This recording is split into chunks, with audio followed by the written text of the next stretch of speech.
আমার বাবা অত্যন্ত অসুস্থ, ফুসফুসে ইনফেকশন হয়ে গেছে, মুখে দিয়ে অনবরত রক্ত পড়ছে। আপনাদের কাছে দোয়া চাই, আল্লাহ তাআলা যেন আমার বাবাকে পরিপূর্ণভাবে সুস্থ করে দেন। আল্লাহ যেন বাবার ছায়া আমাদের উপর দীর্ঘায়িত করে দেন।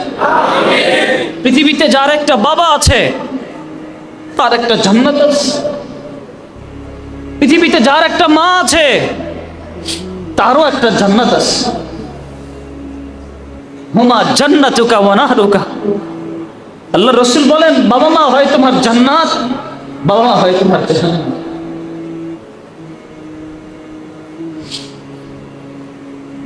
আমাদের এক বড় আলেম, তিনি একবার বয়ানে বলছিলেন, যার কাছে বাপ মা আছে সে আবার গরিব থাকে কেমনে? যার কাছে বাপ মা আছে সে গরিব থাকে কেমনে?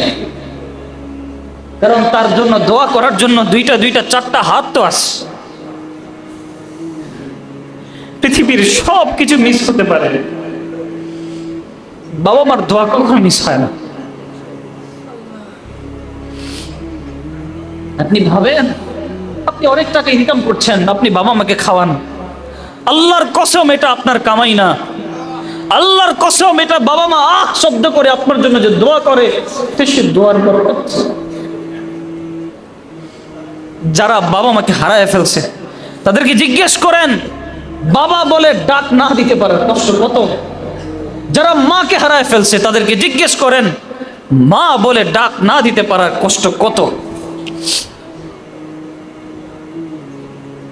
এজন্য যাদের বাবা মা আছে আল্লাহর কষ্টে কদর করেন, বাবা মাকে কদর করেন। যদি প্রয়োজন হয় বাবা মার পেশাব পায়খানা পরিষ্কার করার জন্য তাও করেন, তারপরও দোয়া নেন। বন্দুকের গুলি মিস হতে পারে, বাবা মার দোয়া খুব মিস হতে পারে। পৃথিবীতে যারাই বড় কিছু হয়েছে জিজ্ঞেস করেন কিসের বদৌলতে বড় কিছু হয়েছে, সে বলবে আমার বাবা মার দোয়ায় দেখছি। বিশ্বাস না হলে যান জিজ্ঞেস করেন কিসের বিনিময়ে তুমি আজকে এত কিছু হয়েছো, সে বলবে বাবা মার দোয়ার কারণে হয়েছে।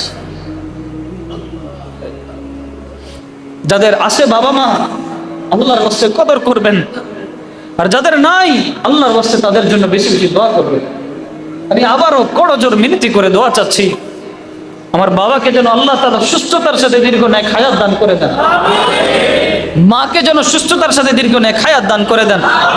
আমাদের যাদের এখানে বাবা মা জীবিত আছেন আল্লাহ যেন সুস্থতার সাথে নেক হায়াত দান করে দেন। যাদের বাবা মা দুনিয়ার থেকে চলে গেছেন আল্লাহ তাআলা যেন সবাইকে মাফ করে দেন, বলেন আমিন।